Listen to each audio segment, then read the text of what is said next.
Assalamualaikum warahmatullahi wabarakatuh. Yang kami hormati para pembicara, Ustadz Samsul Arifin Nababan, Ustadz Insan Mokoginta, dan yang saya hormati Bapak Luga Tambunan dan Bapak Yohanes Tambubolon. Tepuk tangan untuk mereka berempat. Acara ini adalah acara debat dengan tema Who is Jesus? Siapa sesungguhnya Yesus, siapa sesungguhnya Isa? Agama Islam dan agama Kristen mengenal begitu dekat siapa sesungguhnya Yesus. Kepada Bapak Luga, monggo dipersilahkan. Siapakah Yesus? Jadi waktu Yesus berjalan di muka bumi, dia dengan berjalan dengan 12 rasulnya, banyak anggapan yang mengatakan karena di bangsa Israel itu masih banyak yang belum kenal Yesus. Ada yang berkata nabi, ada yang berkata rasul, ada yang berkata bahkan ada yang mengatakan bahwa Yesus itu nabi palsu. Di Matius 16 waktu itu Yesus bertanya kepada orang-orang yang di sekeliling dia. Dia berkata, menurut kamu siapakah anak manusia itu? Yesus ngomong seperti itu. Siapakah anak manusia itu? Lalu jawab murid-muridnya, ada yang berkata nabi, ada yang berkata Elia, Yesus katanya gitu. Terus mereka menjawab lagi, ada yang berkata Musa atau salah seorang di antara para nabi. Saudara tahu bahwa jawaban dari mereka ini sebenarnya sudah mewakili jawaban dari semua agama. Tetapi pada saat Yesus mendengarkan jawaban mereka ini, Yesus tidak mengatakan, itu benar. Apa tadi? Nabi. Itu benar nabi. Yesus tidak marah seperti itu. Dia tidak pernah mengatakan seperti itu. Dia jalan lagi. Menurut kamu siapakah anak manusia itu? Salah satu di antara para nabi. Dia lewat. Siapakah Yesus itu? Musa. Dia lewat juga. Karena jawaban ini adalah menentukan hidup yang kekal. Jawaban ini menentukan keselamatan yang kekal. Lalu Yesus bertanya kepada murid-muridnya yang 12 itu. Menurut kamu, siapakah aku ini? Dan kemuliaan Tuhan turun atas Petrus. Petrus menjawab, engkau adalah Mesias, anak Allah. Yesus langsung berkata begini, berbahagialah engkau Simon bin Yunus, karena bukan manusia yang mengatakan itu kepadamu, melainkan Bapakku yang di sorga. Dan saat itu juga Yesus mengatakan, mulai hari ini di atas batu karang ini aku akan mendirikan jemaatku, dan alam maut tidak akan menguasainya. Jadi banyak orang yang menjawab nabi. Di dunia ini banyak nabi utusan. Orang Yesus sendiri juga mengaku utusan kok. Yesus mengatakan aku diutus oleh Bapa. Nah kalau dia diutus kok dia Tuhan? Halo. Tetapi pada saat jawaban Petrus adalah jawaban yang diterima dengan dahsyat oleh Yesus. Sampai Yesus membuat suatu perjanjian kekal. Kepadamu kuberikan kunci kerajaan sorga, dan alam maut tidak akan menguasainya. Kunci kerajaan sorga tidak diberikan kepada orang-orang yang menjawab, nabi, utusan, rasul katanya. Nah yang jadi pertanyaan begini, lalu Yesus itu kan diutus, kok dia bisa jadi Tuhan sih? Masa ada Tuhan diutus? Itu yang jadi pertanyaan manusia, betul kan? Jadi begini saudara-saudara, jadi saya debat di blog ediprayatnawordpress.com, pengunjungnya udah 150.000 dan komentator terbanyak berada di wall saya ya. Jadi saya berada di peringkat pertama. Saya tahu jawaban, saya tahu pertanyaan kalian. Saya tahu itu. Tapi kalau kita buka di Ibrani 1 ayat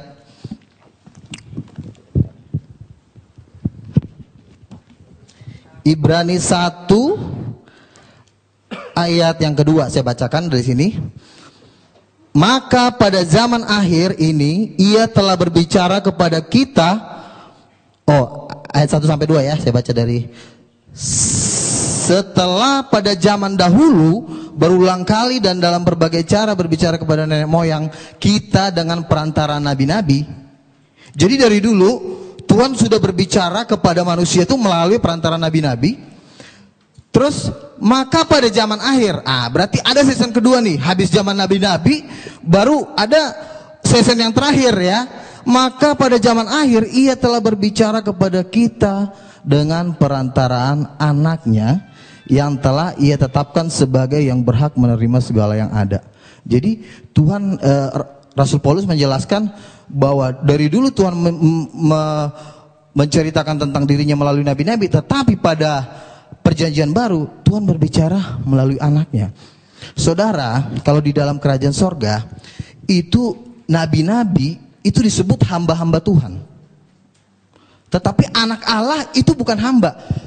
Saya adalah anak. Saya punya pembantu. Derajat saya sebagai anak dengan pembantu itu beda. Karena anak itu darah bapak saya. Jadi pengertian ini yang harus dimengerti. Jadi kalau waktu itu saya pernah debat dengan Dr. Sanyomo, anak Allah itu artinya apa sih Pak? Anak Allah itu artinya orang yang disayang Tuhan, lalu langsung diterjemahkan menjadi nabi. Anak Allah tidak bisa langsung diterjemahkan dengan jadi nabi. Dasarnya apa? Karena Yesus mengatakan seperti ini. Pada waktu Yesus berjalan di muka bumi, dia memberikan suatu perintah kepada manusia. Aku diutus oleh Bapa, benar ya, Yesus memang utusan. Tetapi karena Yesus utusan bukan berarti dia langsung jadi nabi. Jangan langsung ditafsir sembarangan. Karena yang bisa berhak menafsirkan kitab para nabi-nabi itu cuma 12 rasul. Makanya dikatakan bahwa Yerusalem baru itu dibangun pondasinya itu nama 12 rasul. Jadi jangan ada satu manusia pun sekalipun dia gelarnya doktor, profesor, mau dari Harvard, mau dari manapun, tidak punya hak menafsirkan kitab para nabi. Jadi yang bisa menafsirkan kitab para nabi itu cuma rasul.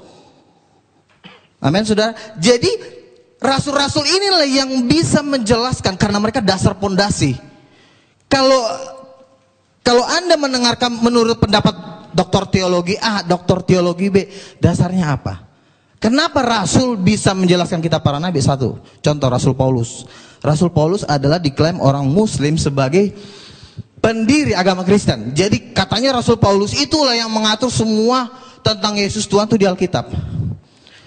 Rasul Paulus menjelaskan tentang Yesus Tuhan itu gak cuma ngomong, saudara. Itu diteguhkan dengan tanda-tanda mujizat.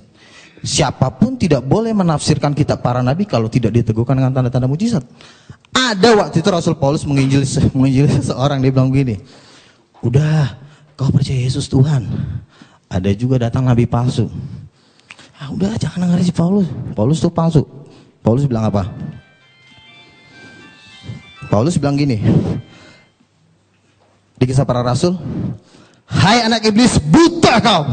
Buta langsung. Jadi bagaimana mungkin seorang buta ini yang udah dibutakan sama Paulus mengatakan gini sama Paulus, kau palsu ya, dia aja jalan nggak bisa. Paulus udah melakukan satu tanda mujizat yang dahsyat, makanya kesaksiannya itu bisa dipegang. Jadi nggak cuma ngomong, Tuhan tuh nggak segan dengan gelar Anda doktor. Emang Tuhan takut kalau gelar Anda profesor? Tuhan gak takut. Tetapi Tuhan takut apabila engkau disertai Tuhan dan engkau melakukan tanda-tanda mujizat. Mungkin Anda berkata, wah, Joko Bodo juga bisa bikin mujizat. Ini juga bisa bikin mujizat. Siapa tuh? Ponari. Saya mau katakan satu hal ya. Tuhan Yesus sudah tahu kalau nanti omongan-omongan seperti itu akan ada di dunia. Dia udah tahu banget. Makanya Yesus memberikan standar mujizat, ya. Dia berikan standar. Waktu itu Yohanes Pembaptis bertanya, apakah engkau Mesias? Apakah engkau yang akan datang itu? Yesus memberikan standar mujizat kepada murid-murid Yohanes yang diutus ke dia. Dia bilang begini, katakan kepada Yohanes, orang buta melihat, orang lumpuh berjalan, orang mati dibangkitkan, dan kepada orang miskin diberikan tanda-tanda mujizat. Jadi mujizat ini menjadi standar kemuliaan Tuhan. Jadi pertanyaan gini, Joko Bodo juga bisa bikin mujizat. Kalau memang Joko Bodo bisa bikin mujizat, coba bikin aja kayak gitu. Saya nggak pernah dengar mujizat-mujizat seperti yang dikatakan di Matius 9 ayat 8. Bangkitkanlah orang mati, usirlah setan, tahirkan orang kusta, celikkan mata orang buta. Dan ayat ini cuma ada di Alkitab, saudara. Maaf nih saudara, ayat seperti itu tidak ada di Al-Quran. Jadi mujizat, makanya Tuhan mengatakan,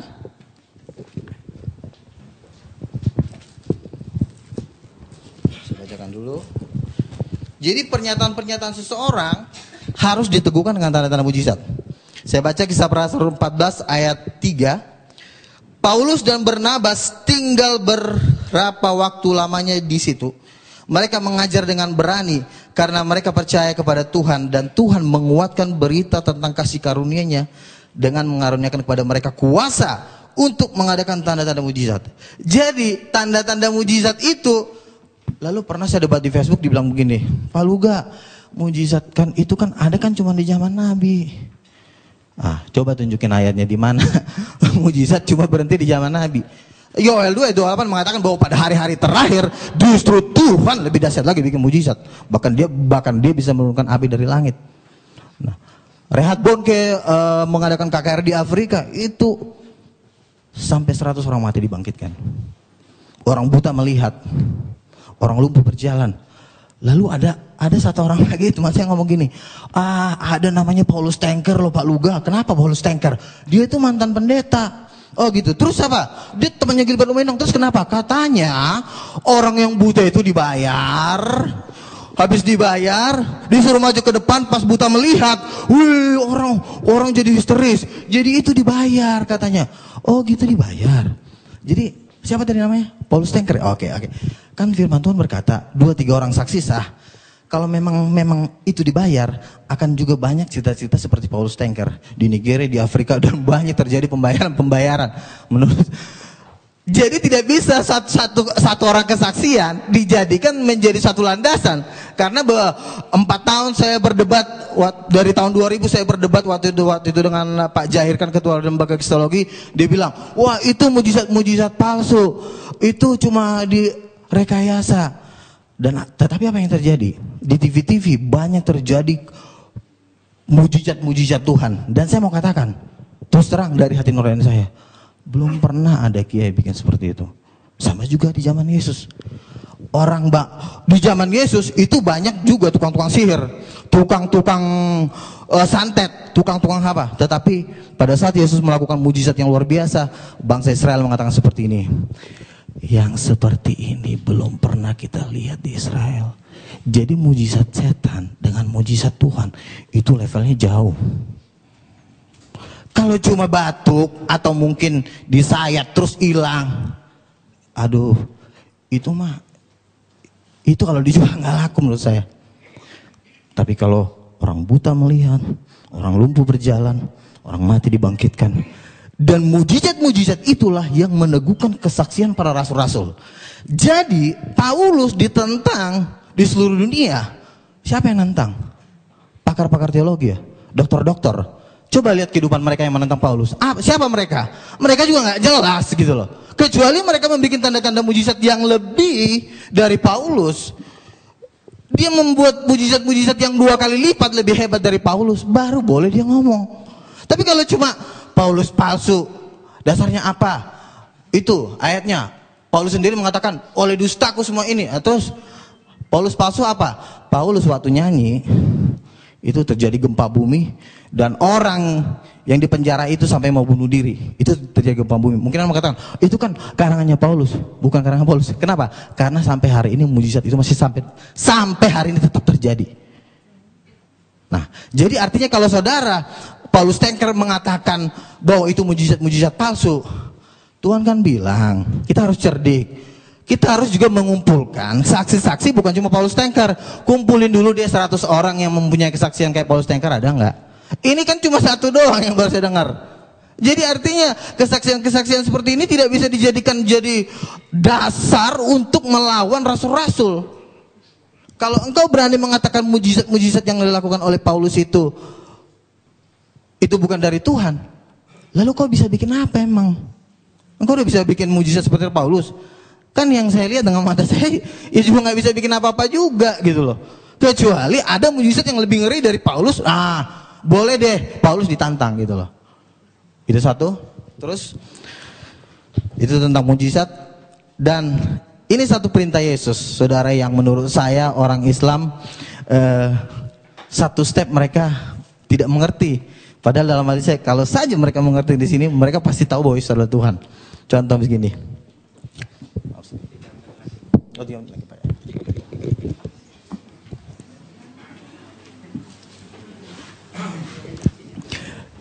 Yesus turun ke bumi, dia memberikan satu perintah. Perintahnya apa? Yesus berkata, percayalah kepada Allah, berdoalah kepada Allah. Orang Islam langsung amin, yes. Wih, sama dong sama kita. Yesus aja juga menyuruh orang berdoa kepada Allah. Wih, yes. Kita percaya kepada Allah, sama. Buktinya Yesus menyuruh orang berdoa kepada Allah. Berarti dia bukan Tuhan. Salah. Masih ada sambungannya. Inilah yang kalian gak pernah pelajarin. Apa? Yesus mengatakan seperti ini. Berdoalah kepada Allah. Terus sambungannya apa? Ada yang tahu nggak? Ada yang tahu nggak? Berarti nggak pernah baca Alkitab. Ayo, ada yang tahu nggak? Wah, katanya ini pakar-pakar kristologi semua nih. Katanya, wah, berdoalah kepada Allah. Sambungannya apa? Kan orang Muslim kan mengatakan ini, berdoalah kepada. Oh iya, sama. Kita disuruh percaya sama Allah. Terus itu masih ada sambungannya. Orang Islam nggak mau. Enggak. Percaya kepada Allah. Cukup. Menyembah Allah aja. Allahu Akbar. Kata Yesus, belum selesai.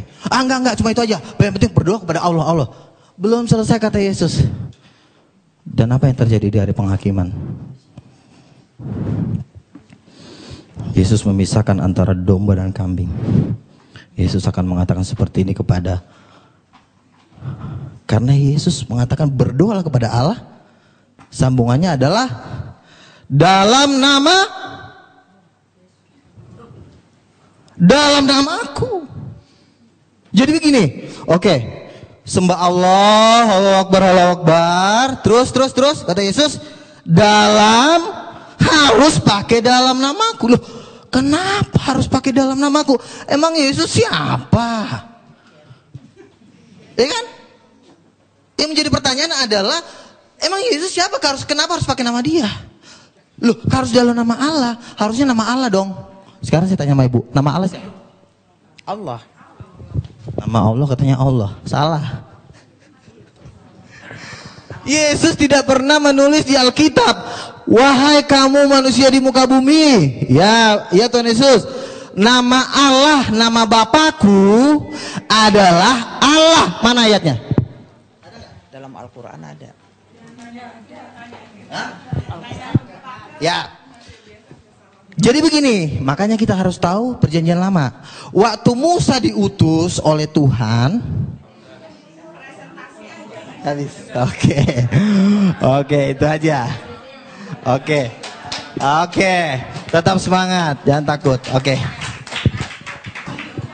Baik, tepuk tangan untuk Pak Luka Tambunan. Masih semangat Bapak Ibu? Bapak Yohanes Tampu Bolon, kepada beliau yang terhormat dipersilahkan. Saya juga termasuk orang, artinya orang beragama tapi tidak bertobat. Tapi puji Tuhan, saya ditangkap Tuhan terakhir ini tahun 90-an. Saya makin mengenal Tuhan, saya punya karunia. Walaupun sudah ditegur oleh Tuhan, sudah dikasih firman oleh nabi-nabinya juga lemah semua. Jadi para nabi pun tidak sanggup membimbing manusia itu. Itulah sebabnya sebenarnya Tuhan akhirnya berbelas kasihan. Makanya Tuhan itu Tuhan yang pemurah, yang kasih. Tuhan akhirnya di Yohanes 20, ya, saya catat di sini. Yohanes 29:31, Tuhan mengutus Yesus turun ke dunia untuk menyelamatkan manusia itu. Karena nabi pun tidak sanggup untuk menyelamatkan manusia itu. Jatuh di dalam dosa. Dan apa rahasianya? Saudara-saudara, ada di dalam suatu hukum karena ini kejadiannya kedatangan Yesus ada di Israel. Kalau orang berdosa harus dihukum mati, saudara-saudara. Itu hukum Israel di sana, ya. Jadi saudara-saudara, bagaimana mengampuni dosa ini yang banyak orang ini? Apakah harus dimatikan? Tuhan akhirnya berbelas kasihan. Itu tidak sangat mungkin. Saya menciptakan mereka segambar dengan saya.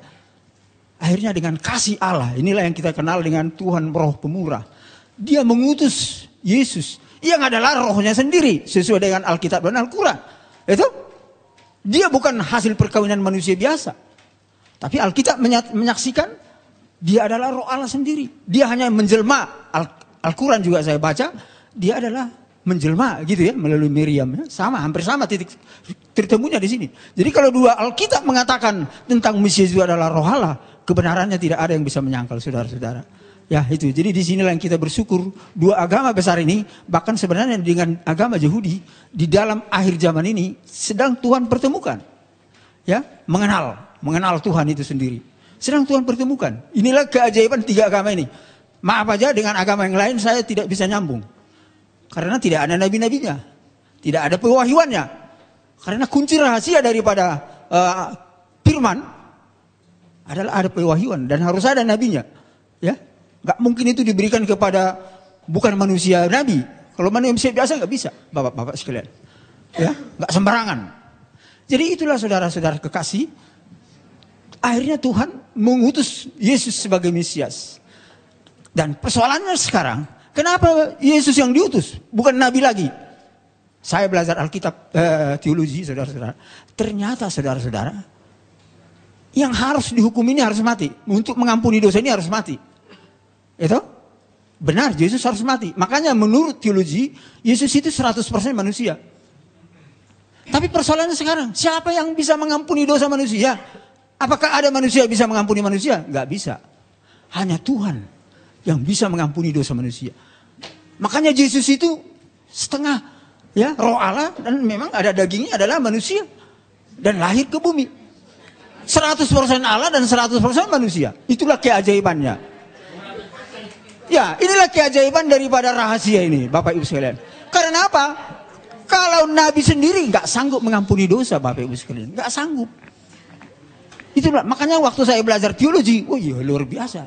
Saya juga mengerti, oh luar biasa kenapa sampai seperti itu adanya rahasia Tuhan itu. Jadi itulah sebabnya oleh karena kasihnya dia mengutus Yesus dengan seperti itu, rahasia seperti itu, saudara-saudara. Ya, dan saudara-saudara, apa yang terjadi? Ketika Yesus benar-benar disalib, ya, oleh Raja Herodes itu, Raja Herodes menyalib dia. Iblis memakai Raja Herodes dan ketawa-ketawa iblis itu. Oh, dia sudah mati. Tapi jangan salah, Bapak Ibu Alkitab ini mengatakan semua ada di firman ini, tapi saya nggak sempat baca ini karena sangat cepat. Ada tertulis di sini, saya singkat aja poinnya. Ketika Yesus tersalib, dia dikubur. 3 hari lamanya dia ke alam maut. Dia berperang dengan iblis di sana. Tapi saudara-saudara, apa yang terjadi? Dia bangkit. Alkitab ada tertulis ya, dia bangkit. Dia berarti menang melawan iblis. Kalau dia tidak bangkit, dia berarti tidak menang melawan iblis. Tapi ternyata bangkit. Bahkan dia naik ke surga. Dan firman-Nya ada dikatakan di sana, saya akan ke surga untuk menyiapkan tempat bagi umat manusia. Menyiapkan tempat. Ya, tetapi dia mengutus Roh Kudus. Itu kunci rahasianya di sini. Kenapa harus diutus Roh Kudus? Karena Roh Kudus inilah yang bisa, kalau kita percaya kepada Isa Al-Masih sebagai Mesias, ini Roh Allah yang bisa menyertai kita tiap hari. Itu ada di hati kita. Itu saudara-saudara, itu kelebihan keunggulan daripada rahasia daripada Yesus diutus ke dunia ini. Ketika dia sudah di sorga sebagai pendoa syafaat, ya, Roh Kudusnya ada di dunia ini terus. Dan sekarang pun saya percaya, kita percaya ada Roh Kudus. Alkitab mengatakan itu, bahkan Al-Quran juga mengakui ada Roh Kudus. Roh Allah, ya, Rohullah. Itu ada di mana-mana. Makanya Tuhan itu ada di mana-mana. Inilah yang dinamakan elemen Trinitas. Elemen Trinitas. Bapa, Yesus, dan Roh Kudus. Dan Roh Kudus inilah yang menolong kita ketika percaya kepada Allah. Ya, inilah yang luar biasa. Dan saudara-saudara, para rasul, para nabi disertai Roh Kudus. Kalau tidak ada Roh Kudusnya para nabi, wah itu bukan nabi, saudara-saudara. Bukan rasul itu namanya. Dan saya bersyukur saya telah diurapi oleh Roh Kudus ketika saya percaya kepada Isa. Bahkan saya ada kuasa dan pengalaman menghancurkan kuasa iblis. Oh, luar biasa Bapak Ibu. Kalau kita diurapi oleh Roh Kudus itu sendiri, kita ada kuasa, ada firman-Nya tertulis. Ada kuasa. Bisa, iblis itu bisa kita hancurkan. Kuasanya ya, jangan salah. Bahkan para dukun, maaf aja. Bisa, santet-santetnya itu bisa hancur. Dan santet dukun sudah berapa kali saya disantet, nggak mempan. Ada perlindungan Tuhan di dalam saya. Amin. Berapa kali? Jadi itulah bukti daripada kebenaran ilahi daripada Yesus yang menyelamatkan manusia. Itu kan selamat. Saya diselamatkan dari kekuatan gaib. Saya bahkan dikasih kuasa melawan kejahatan ya. Saya bukan dikasih kuasa untuk melawan kebenaran. Enggak. Melawan kejahatan. Bapak Ibu saudara-saudara, walaupun Yesus sudah tersalib dan sudah naik ke surga, iblis itu bapak-bapak ibu sekalian bertahu sampai sekarang masih bekerja. Saya kira Al-Quran dengan Alkitab sama. Iblis itu masih bekerja. Lihat aja sekarang ini. Banyak konflik, banyak perzinahan, banyak apa lagi? Korupsi. Oh ya, ini pekerjaan iblis saudara-saudara. Jadi dunia ini harus kita selamatkan. Ini rata-rata semua karena tidak mengenal Tuhan. Walaupun kadang-kadang mengenal Tuhan tapi setengah-setengah. Jatuh juga saudara-saudara. Lemah. Bayangkan. Itulah sebabnya saudara-saudara. Kita harus penuh Roh Kudus sebenarnya. Itu rahasia daripada firman Tuhan. Ya, kita penuh Roh Kudus. Dekat dengan Tuhan. Selalu berdoa. Ya, karakter kita harus bagus. Karakter saudara-saudara. Kalau karakter kita seperti iblis. Berantem. Teror. Wah itu seperti iblis. Maaf aja. Sifat iblis itu namanya. Bukan karakter Allah. Karakter Allah pendamai, kasih, mengampuni, memberi. Itu saudara-saudara. Tapi banyak faktor itu ada di saudara kita, ya, saudara kita Islam ya. Roh itu ada. Walaupun kadang-kadang ada roh yang lain-lain, yang mungkin yang tersesat sebagian ya. Saya tahu itu. Enggak semua saya tahu bahwa tersesat. Tapi sebagian lainnya juga banyak yang tersesat. Yang lainnya banyak sudah baik ya. Saya bersyukur ya. Karena sudah banyak karakternya yang seperti karakter Allah. Bukan seperti membenci terus. Menghakimi terus. Menteror terus. Wah itu sifat-sifat iblis Bapak Ibu sekalian. Orang Kristen hampir nggak ada seperti itu. Karena ada Roh Kudus di dalam hati kita.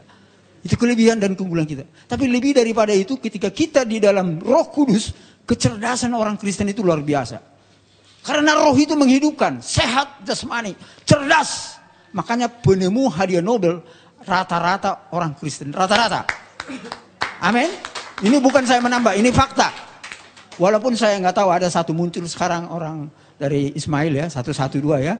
Kebanyakan itu orang-orang pengikut Isa Al-Masih saudara-saudara. Dan itulah namanya Yesus itu roh yang menolong dan menyelamatkan. Bahkan memberi kehidupan. Sampai dia cerdas menguasai teknologi sehingga manusia ini bisa hidup. Coba aja nggak ada ilmu pengetahuan. Coba ada nggak ada teknologi. Bagaimana mau hidup manusia ini? Kelaparan semua. Kelaparan semua. Bahkan saudara-saudara, saya ini namanya Yohanes. Bapak itu nama ini ajaib. Bernama Yohanes yang pertama adalah saksi kepada Yesus sebagai Mesias. Kedatangan yang pertama. Saya ini saudara-saudara. Dengan karunia daripada Tuhan nubuatan. Saya ini bermimpi. Penglihatan. Firman rema, mujizat dan pendengaran saudara-saudara. Ya, saya ini sudah kelas hamba Tuhan yang istimewa di hadapan Tuhan. Dan bisa menyingkapkan banyak rahasia. Bahkan tugas saya bernama Yohanes. Adalah menyaksikan Yesus yang datang sebagai hakim neraja. Ini tugas saya saudara-saudara. Hakim yang lurus ada di Alkitab dan di Al-Quran. Itu harus datang. Itulah titik temu dan konsistensi daripada rencana Allah menyelamatkan dunia ini. Dia sebagai Mesias dan tapi dia harus datang sebagai hakim raja. Karena Bapak Ibu sekalian sampai sekarang ini masih banyak yang menolak Isa Al-Masih, Yesus sebagai jalan yang lurus. Makanya terjadi gempa dan banjir. Itu ada di Alkitab. Nggak tahu, maaf aja saya nggak tahu, nggak pernah di Al-Quran kalau ada puji Tuhan. Itu ada titik temunya, puji Tuhan. Tapi di Alkitab ada. Yesus yang datang sebagai hakim raja itu melalui gempa, api lumpur dan sebagainya. Puji Tuhan, ada titik temunya ya. Ini kebenaran. Dan ini sudah terjadi di Indonesia. Aceh. Apalagi? Jogja, api lumpur dan sebagainya. Dan itulah maksud Tuhan untuk menyelamatkan. Karena apa? Kalau kita lihat dunia ini termasuk Indonesia. Tidak hanya Indonesia ya, dunia. Sedang krisis namanya multidimensi. Saya orang ekonom, makanya Tuhan panggil saya sebagai orang ekonom. Ini yang saya tulis di buku saya ini. Bagaimana rahasia menyelesaikan krisis multidimensi. Saya menemukan teori ekonomi yang baru, saudara-saudara. Saya menemukan teologi yang baru. Ya, ini yang saya ceritakan ini secara singkat. Akibat daripada rahasia itu dibuka Tuhan kepada saya. Sehingga dunia ini, Indonesia ini menjadi baru. Karena apa saudara-saudara? Kerajaan Allah yang Tuhan mau bangun sekarang ini bukan langsung ke sorga. Ini adalah zaman akhir zaman, 1000 tahun damai. Itu sesuai dengan Wahyu 20. Yesus yang memerintah sebagai hakim raja. Karena dia yang pernah datang ke dunia ini, dia akan kembali ke dunia ini menjadi raja di dunia ini. Raja yang memulihkan dunia ini. Jadi saudara-saudara, jangan istilahnya salah mengerti. Kalau bukan Tuhan yang memulihkan dunia ini, siapa yang sanggup? Nabi pun tidak sanggup dalam sejarahnya. Hanya Tuhan. Roh Allah itu sendiri bekerja melalui orang-orang yang baik dan benar. Sehingga antara lain moral etika daripada pemimpin ekonomi politik termasuk pemimpin agama ini harus benar. Dan disitulah roh Allah itu bekerja. Kalau berdosa terus hubungan kita dengan Tuhan putus. Ya, bahkan dihakimi kita. Kalau kita berdosa terus, walaupun kita sudah beragama namanya. Itu? Tapi berdosa terus. Inilah rencana Tuhan saudara-saudara sebagai hakim raja. Makanya saya pernah bertanya kepada Tuhan, kenapa Tuhan Yesus datang sebagai Mesias, kemudian datang sebagai hakim raja. Saudara-saudara sekalian, penelitian saya di dalam alam roh dan Alkitab, Yesus datang sebagai Mesias itu dia lebih menekankan kepada roh kemurahan, kasih. Ya, bahkan dia sampai mau tersalib untuk menyelamatkan manusia itu. Tetapi saudara-saudara, Alkitab mengatakan, kalau Yesus datang sebagai hakim raja, dia akan mencurahkan sifat Allah yang perkasa. Bukan yang pemurah, yang perkasa. Tapi tidak meninggalkan yang pemurah. Ini aspek nubuatan ya, teologi. Yang perkasa artinya tegas. Yang jahat harus dihukum. Yang fasik harus ditegur. Bertobat. Begitu saudara-saudara. Sampai terjadi gempa banjir itu semua adalah teguran. Bagi orang-orang yang gak percaya Tuhan itu saudara-saudara.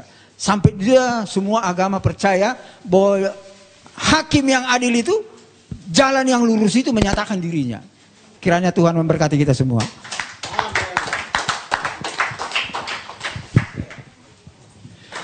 Untuk pembicara yang ketiga adalah Bapak Ustadz Insan LS Mokoginta. Kepada beliau dipersilahkan.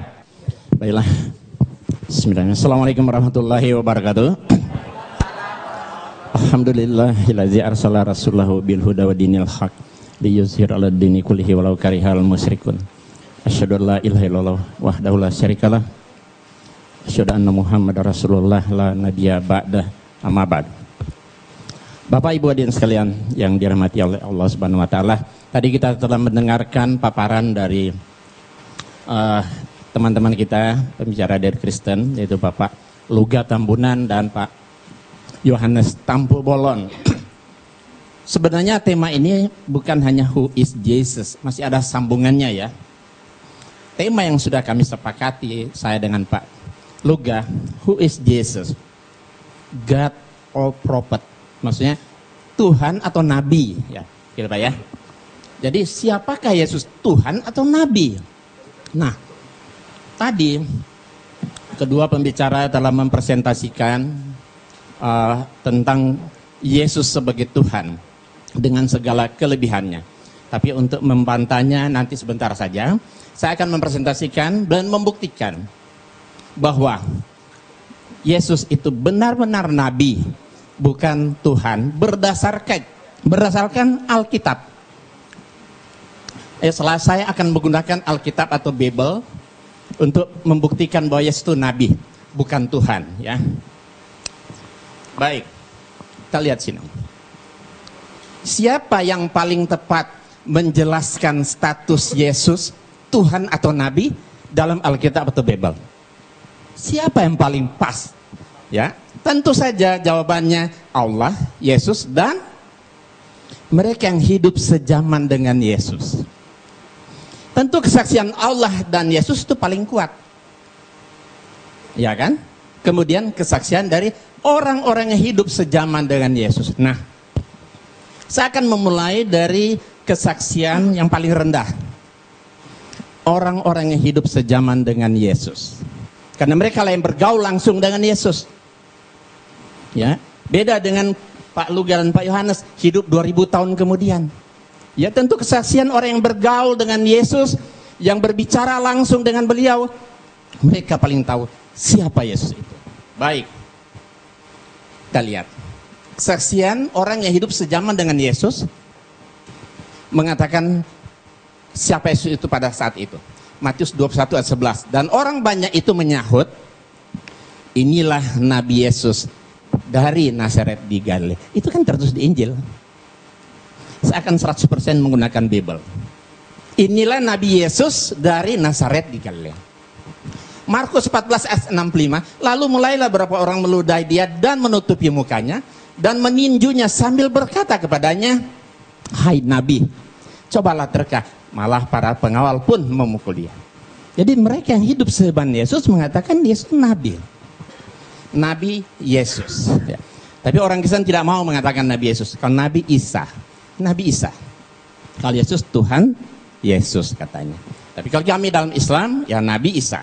Berarti Yesus itu Nabi. Nah, selanjutnya kita lihat banyak ayat-ayat yang berbicara seperti ini. Katanya kepada mereka, apakah itu? Jawab mereka, apa yang terjadi dengan Yesus orang Nazaret? Dia adalah seorang nabi. Yohanes 7 ayat 40. Berapa orang di antara orang banyak yang mendengarkan perkataan-perkataan itu berkata, dia ini benar-benar seorang nabi. Ya, ia adalah seorang nabi. Jadi, mau diulang yang tadi? Enggak, langsung ya. Jadi, tadi kesaksian orang yang hidup sejaman dengan Yesus, mengatakan Yesus itu adalah nabi. Saya lebih percaya kepada orang yang bergaul dan hidup sejaman dengan Yesus ketimbang orang yang hidup 2000 tahun kemudian. Kemudian Yesus sendiri yang memberi kesaksian. Ini derajat lebih tinggi karena Yesus sendiri yang memberi kesaksian. Injil itu ada 4. Matius, Markus, Lukas, dan Yohanes. Ternyata keempat Injil semua Yesus mengaku dengan jujur dan polos dia itu nabi. Lalu mereka kecewa dan menolak dia. Maka Yesus berkata kepada mereka, titik 2 koma pembuka. Berarti ini ucapan Yesus kan? Seorang nabi dihormati di mana-mana kecuali di tempat asalnya dan di rumahnya. Jadi Yesus sendiri yang memberi kesaksian dia itu nabi. Injil Markus, maka Yesus berkata kepada mereka, seorang nabi dihormati di mana. Injil Lukas, nabi. Injil Yohanes, nabi.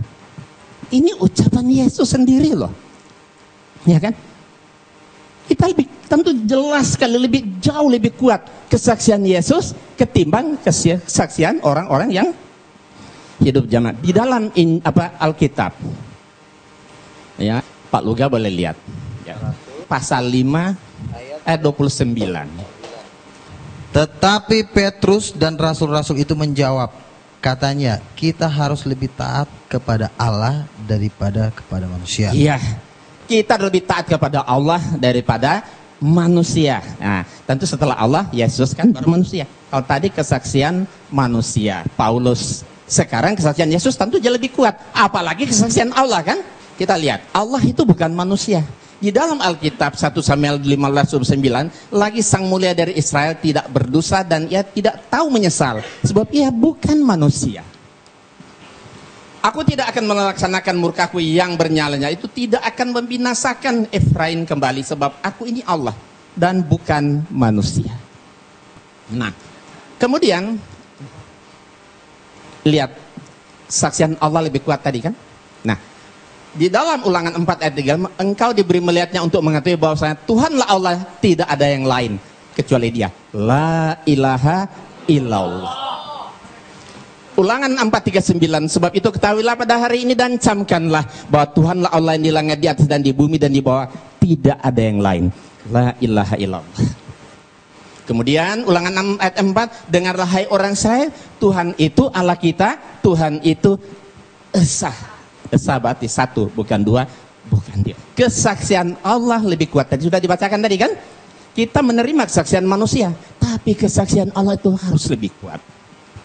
Jadi kesaksian Pak Luga dan Pak Yohanes kita bisa terima, tapi kesaksian Yesus dan Allah pasti lebih kuat. Kita lihat ini, tidak ada Allah kecuali aku. Di Yesaya ya, bahwa aku tetap Dia, akulah Tuhan dan tidak ada juru selamat selain daripada aku. Ya, akulah Allah, juga seterusnya aku tetap Dia.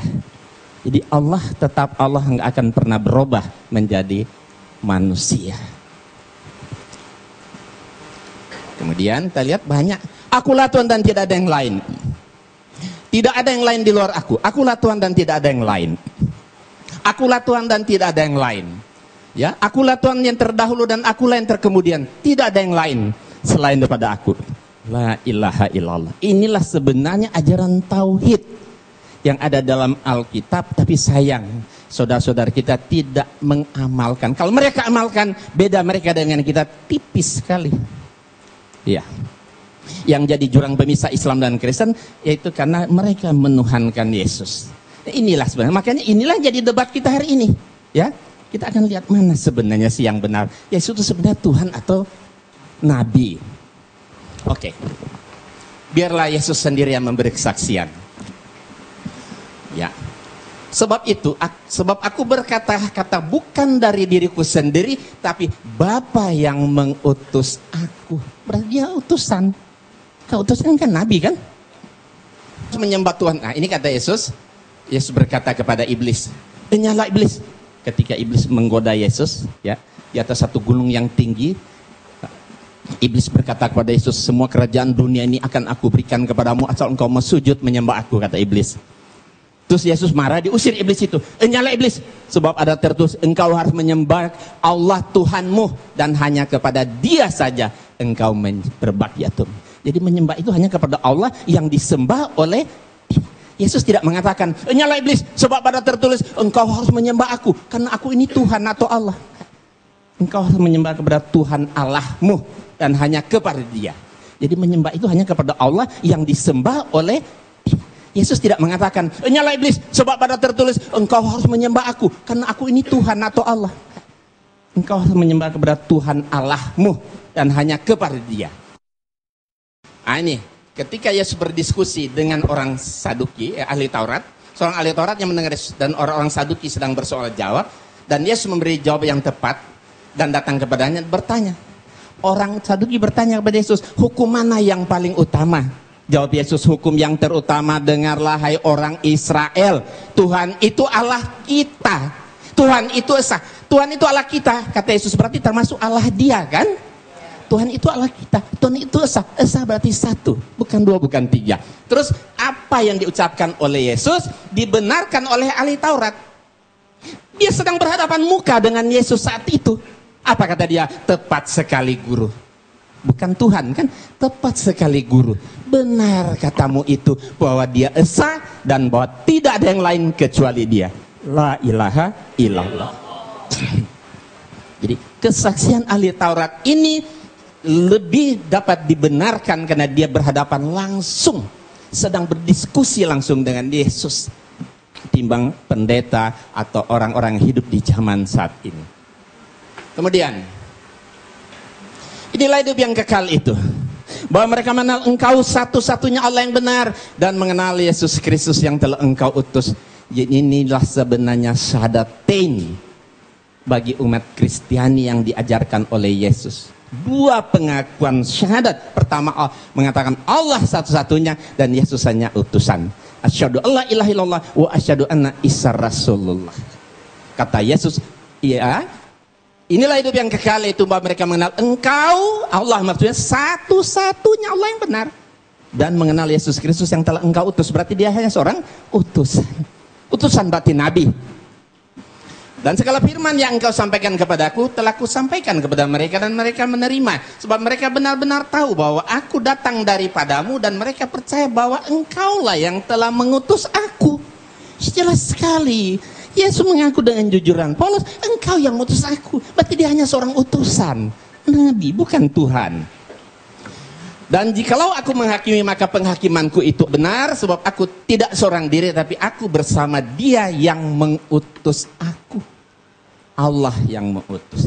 Berarti Yesus seorang utusan, seorang nabi Allah, bukan Tuhan. Banyak sekali. Nah, ini menarik. Saya terjemahkan ke dalam berbagai bahasa. Ada bahasa Jawa, ada bahasa Sunda, ada bahasa Batak, ada bahasa Padang. Ini ucapan Yesus ya. Ini Yesus sendiri berkata, Aku tidak dapat berbuat apa-apa dari diriku sendiri. Aku menghakimi sesuai dengan yang apa aku dengar. Dan penghakimanku adil. Sebab aku tidak menuruti kehendakku sendiri, melainkan kehendak Dia yang mengutus aku. Aku orang bisa nindake apa-apa sakader karet putih. Aku nggak bisa. Ya kan? Ini bahasa Sunda. Ya.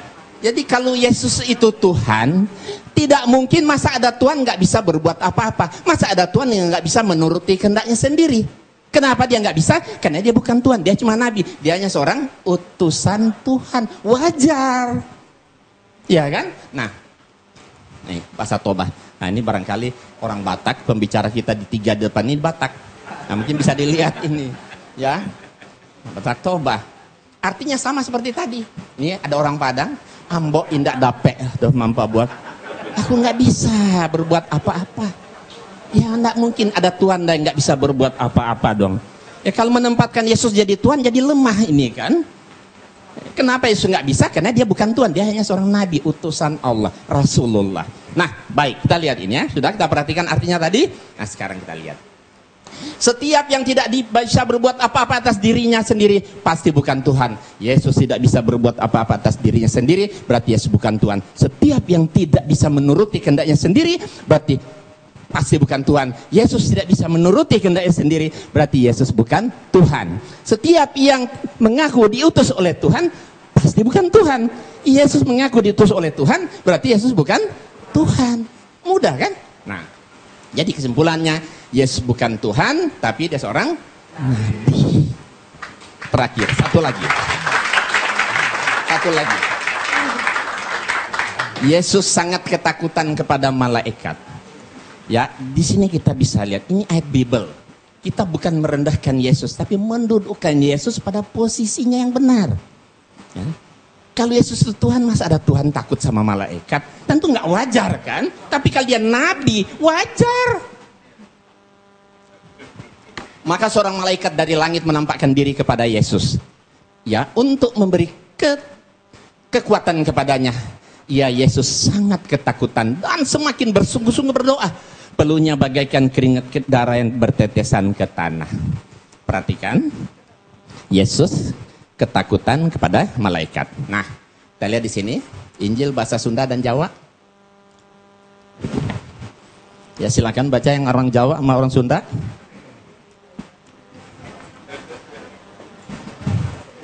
Udah. Injil bahasa Batak. Pak Nababan bisa baca itu enggak? Ini bahasa Padang. Ada nggak orang Padang sini? Ada. Oke, kita lihat. Jadi kesimpulannya, setiap yang menerima kekuatan dari malaikat Tuhan pasti bukan Tuhan. Yesus menerima kekuatan dari malaikat Tuhan, berarti Yesus bukan Tuhan. Setiap yang ketakutan kepada malaikat Tuhan, pada malaikat pasti bukan Tuhan. Yesus ketakutan kepada malaikat, berarti Yesus bukan Tuhan. Setiap yang bersungguh-sungguh berdoa kepada Allah, pada Tuhan pasti bukan Tuhan. Yesus bersungguh-sungguh berdoa kepada Tuhan, berarti Yesus bukan Tuhan. Setiap yang mengeluarkan seperti keringat darah saking takutnya kepada malaikat, pasti bukan Tuhan. Yesus mengeluarkan seperti keringat darah saking takutnya kepada Tuhan, berarti Yesus bukan bukan Tuhan. Nah, kalau Yesus banyak mujizat seperti yang disampaikan oleh Pak Luga tadi, mujizatnya hebat, bisa menyembuhkan orang sakit, membangkitkan orang mati dan sebagainya, itu namanya mukjizat kan? Itu karena biiznillah, karena atas izin Allah. Jadi bukan Yesus yang hebat itu Allah. Karena doa Yesus dikabulkan, terjadilah. Iya, karena diizinkan oleh Allah, maka mujizat itu jadi. Makanya Yesus banyak sekali ayat-ayat. Kalau mau lihat waktunya sebentar, saya akan perlihatkan kumpulan Yesus berdoa. Banyak sekali ayat dalam Alkitab Yesus berdoa kepada Tuhan. Kalau Yesus itu Tuhan, kenapa Tuhan masih berdoa kepada Tuhan yang mana lagi? Nah, karena doanya dikabulkan, terjadilah mukjizat itu untuk membuktikan bahwa dia itu betul-betul seorang nabi. Ya kan, supaya Bani Israel yakin dan percaya bahwa Nabi Isa adalah seorang nabi. Ya, saya rasa nanti dilanjutkan ya. Terima kasih kepada Bapak Insan LS Moko Ginta. Sekali lagi tepuk tangan biar tambah semangat. Baik, untuk pembicara kita terakhir yang keempat adalah Ustadz Samsul Arifin Nababan. Ini pembicara Batak yang ketiga. Kepada beliau 20 menit dipersilahkan. Assalamualaikum warahmatullahi wabarakatuh. Selamat sore kepada saudara-saudara kami dari umat Kristiani. Alhamdulillah, wassalatu wassalamu ala rasulillah wa ala alihi wa sahbihi wa mawalah, amma ba'd. Yang kita hormati saudara kita, pembicara dari umat Kristiani, Bapak Pendeta Luga Tambunan, dan juga Bapak Pendeta Johannes Tampu Bolon. Juga yang kita hormati pembicara dari pihak Muslim, Ustadz Haji Insan LS Moko Ginta. Bapak-bapak, ibu-ibu, para hadirin dan pendengar yang saya muliakan. Pertama sekali, saya secara pribadi sangat mengapresiasi acara dialog yang semacam ini, yang menurut hemat saya kegiatan dialog ini sudah lama sekali tidak pernah dibudayakan oleh masyarakat kita, dialog lintas agama. Dan mudah-mudahan kita yang menghidupkan kembali tradisi ini untuk kemudian diikuti oleh generasi kita yang lain. Al-Quran sendiri memang memerintahkan kepada umat Islam untuk senantiasa membudayakan dialog. Dan dialog itu salah satu perintah Allah dan juga salah satu metode, salah satu cara untuk menyampaikan misi-misi kita. Al-Quran sendiri yang berjumlah 6.236 ayat kurang lebih, hampir sepertiga berbicara tentang dialog. Apakah itu dialog Allah dengan malaikat, dialog Allah dengan para nabi,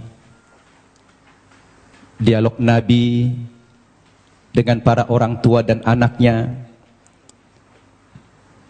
dialog Nabi dengan umatnya, itu banyak kita jumpai dalam Al-Quran. Nah, salah satu dialog yang dianjurkan dalam Al-Quran ini adalah kita berdialog dengan saudara-saudara kita yang non-muslim. Seperti yang Allah perintahkan dalam surat Al-Ankabut ayat 46. A'udzubillahi minasyaitonirrajim. Wa la tujadilu ahlal kitabi illa billati hiya ahsan. Janganlah kamu berdebat dengan orang-orang Yahudi dan Nasrani atau orang ahli kitab, terkecuali dengan cara yang terbaik, bukan baik. Al-Quran memerintahkan bukan baik, tetapi harus dengan cara yang terbaik. Kalau sudah terbaik ini dalam segala aspek, pilihan materinya, maudhu yang dibicarakan, susunan katanya, bahasanya, dan lain sebagainya. Karena dialog ini adalah salah satu cara kita untuk menyampaikan kebenaran. Demikian juga dalam surat An-Nahl ayat 125. Allah mengatakan, A'udzubillahi minasyaitonir rajim. Ud'u ila sabili rabbika bil hikmah wal mau'izatil hasanah wajadilhum billati hiya ahsan. Ajaklah manusia itu ke jalan Tuhanmu, kepada kebenaran, kepada Islam. Dengan cara apa kita mengajak mereka? Yang pertama kata Allah, bil hikmah, dengan penuh kebijaksanaan. Yang kedua, dengan memberikan nasihat-nasihat dan pelajaran-pelajaran yang berguna, yang bermanfaat, yang mudah dicerna.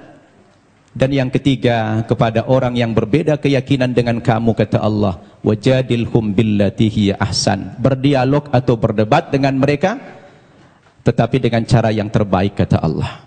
Jadi dialog itu sebetulnya dalam Islam, Pak Tambunan, Pak Tampu Bolon, merupakan perintah agama yang harus dibudayakan. Bahkan Allah sendiri ketika hendak menciptakan manusia ini dialog dulu dengan malaikat. Nah, Allah itu dialog dengan malaikat. Karena cara-cara dialog itu adalah cara yang paling efektif. Oleh karena itu saya melalui mimbar ini, melalui forum ini mengingatkan kita semua, memang dialog itu tujuannya bukan mencari menang kalah. Ya, dialog itu bukan mencari kemenangan atau kekalahan. Tetapi dialog itu sebuah sarana kita untuk menyampaikan kebenaran, untuk dakwah. Itu makanya dakwah dalam pandangan agama Islam, Pak Tambunan, dakwah itu tujuannya adalah mengajak. Begitu juga Pak Tampu Bolon ceramah. Saya tadi membayangkan Bapak berdua ini mempresentasikan materinya dengan hujjah, dengan dalil-dalil yang jelas. Justru malah terbalik, yang paling banyak bicara Alkitab malah Pak Insan dari Muslim.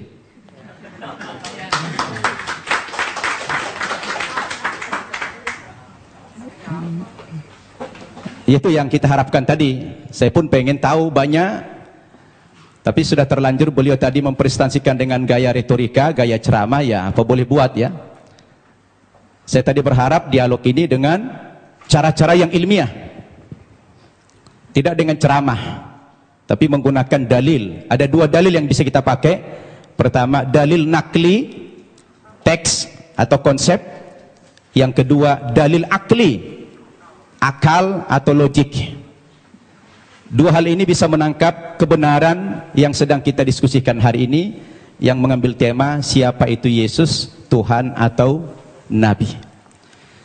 Baik Bapak Ibu yang saya muliakan, agar tidak terkesan mengulang materi yang sudah disampaikan pembicara terdahulu, saya akan masuk kepada materi yang lain dengan tema yang sama. Sebetulnya kepada saudaraku umat Kristiani, ketika kita bicara Yesus dalam bahasa Alkitab, Isa dalam bahasa Al-Quran, itu hanya perbedaan bahasa saja. Kedudukan Nabi Isa atau Yesus dalam Islam itu sangat terhormat, sangat mulia sekali. Bahkan kami bukan sekedar menghormati atau memuliakan Nabi Isa, tetapi Nabi Isa itu menjadi salah satu rukun iman kami, yang kami tidak sah menjadi seorang muslim apabila mengingkari kerasulan Nabi Isa itu. Tetapi memang kedudukannya dalam Islam, Nabi Isa itu adalah seorang nabi, seorang utusan Tuhan, bukan sebagai Tuhan, bukan pula sebagai anak Tuhan, seperti yang diimani oleh saudara kita umat Kristiani. Berdasarkan dalil yang begitu banyak, baik dengan pendekatan Al-Quran maupun pendekatan Alkitab. Saya ulangi, umat Islam wajib beriman kepada Yesus. Tidak sah iman umat Islam kalau tidak percaya kepada Yesus sebagai seorang rasul, sebagai seorang nabi. Bayangkan itu Pak Tambunan, Pak Tampu Bolon, batal imannya orang Islam kalau mengingkari salah satu seorang nabi itu. Makanya dalam sharing saya dengan umat kita Nasrani, saya selalu katakan begini, kalaulah seandainya agama Kristen itu yang benar, dengan tokohnya adalah Yesus, kemudian umat Kristen masuk ke dalam sorga, insya Allah umat Islam juga akan ikut masuk ke dalam sorga. Kenapa? Karena kita beriman kepada Yesus. Tetapi kalau Islamlah yang benar, dengan tokoh kita Nabi Muhammad yang juga mengimani nabi-nabi yang terdahulu, kemudian saudara kita umat Kristiani tidak beriman kepada kerasulan Muhammad, mohon maaf, terpaksalah saudara kita masuk neraka kalau kayak masuk surga. Ini untungnya menjadi umat Islam. Kenapa? Karena apa yang mereka imani kita imani juga, tetapi apa yang kita imani mereka tidak imani. Itulah perbedaan yang mendasar antara kita dengan umat Kristiani. Hanya persepsi tentang Nabi Isa, dia Tuhan atau Nabi. Berdasarkan ayat-ayat Alkitab yang sudah dipaparkan begitu banyak oleh Ustadz Insan Moko kita tadi, ternyata ratusan ayat yang kontradiksi. Ada yang mengatakan Nabi Isa itu Tuhan, ada yang mengatakan dia Nabi. Oleh karena itu, saya ingin mengajak antum semua untuk merenung. Ketika kita berbicara Yesus itu Nabi atau Tuhan, apa yang menjadi parameter kita? Siapa yang paling punya otoritas membicarakan tokoh ini, Tuhan atau Nabi? Menurut hemat saya, yang paling punya otoritas bukan pribadi-pribadi, bukan manusia, bukan pendeta, bukan ustadz, tetapi yang paling punya otoritas membicarakan tokoh ini mestinya adalah sumber agama itu sendiri, yaitu Alkitab atau Al-Quran. Betul tidak? Harus sumber agamanya itu yang menjadi tolok ukur. Sekarang kita pertanyakan, dari dua kitab suci ini, Al-Quran maupun Alkitab, yang mana yang memenuhi kriteria sebagai sebuah kitab suci? Nah, ini perlu kita uji. Ini perlu kita uji. Kita capek bicara ngalur ngidul, mengangkat dalil-dalil. Kalau dalil itu tidak representatif, tidak rasional, saya pikir juga percuma. Sekarang kita harus bicara dari dua kitab suci ini. Kenapa dikatakan dia kitab suci? Coba Bapak Ibu saya tanya. Ada buku? Coba ada buku? Coba buku. Ya, itu aja, taruh, pinjam dulu. Ya. Bapak Ibu saya tanya. Ini kata lainnya apa? Kitab suci. Oke. Ini apa namanya? Buku. Buku kan? Bapak Ibu saya tanya. Ini sama ini bahan bakunya sama tidak? Sama-sama apa? Sama-sama kertas. Kenapa dalam penamaan jadi beda? Yang ini dikatakan kitab suci, yang ini dikatakan buku. Kenapa jadi beda namanya? Padahal bahan bakunya sama-sama kertas. Yang membedakan apanya? Ternyata yang membedakan kontennya, isinya. Dia dikatakan kitab suci karena memuat firman-firman Tuhan Zat yang Maha Suci. Kenapa dikatakan ini buku? Karena dia adalah buatan manusia, dan manusia tidak ada yang suci. Betul tidak? Sekarang mari kita uji. Kalau kita sepakat, apa yang membedakan buku dengan kitab suci adalah terletak pada kontennya. Kalau kitab suci itu adalah memuat firman-firman Tuhan. Ketika kita uji Bapak Ibu, 5 kriteria minimal kalau kita ingin menguji apakah kitab suci itu benar apa tidak. Yang pertama, sebuah kitab suci itu akan dikatakan benar apabila dia murni datang dari Allah, 100% datang dari Allah, Dan tidak ada intervensi manusia di dalam kitab suci itu dalam bentuk kontennya setinggi apapun otoritas manusia itu. Betul tidak? Termasuk di dalamnya Nabi. Makanya kalau kita baca Al-Quran, ini 100% firman Tuhan. Tidak ada perkataan Nabi Muhammad di sini. Perkataan Nabi Muhammad dimuat dalam hadis namanya. Tidak ada satu ayat pun di sini sumbangan Nabi Muhammad dalam bentuk isi. Ini adalah wahyu Tuhan 100%. Akan berbeda kalau kita baca ini Alkitab, di sini sudah tercampur, di sini ada perkataan Tuhan, di sini ada perkataan Nabi, di sini ada perkataan Rasul Paulus, di sini ada perkataan murid-muridnya, tercampur. Lalu di mana letak kesuciannya yang dikatakan kriteria kitab suci itulah murni datang dari Tuhan. Itu satu. Yang kedua, kriteria kitab suci itu dikatakan benar apa tidak? Apabila kitab suci itu ditulis pada zaman kitab suci itu datang, yang diterima oleh Nabi yang menerima kitab suci tersebut. Saya tanya, Al-Quran kapan ditulis? Ketika Nabi Muhammad masih hidup. Dia suruh sahabat menulis Al-Quran. Karena dia tidak bisa membaca, tidak tahu menulis. Dia minta bantuan sahabat. Sahabat menulis. Dan dia hidup sezaman dengan Nabi. Begitu selesai ditulis oleh sahabat, dikonfirmasi tulisan dengan bacaan Nabi. Sama apa tidak? Di cross check.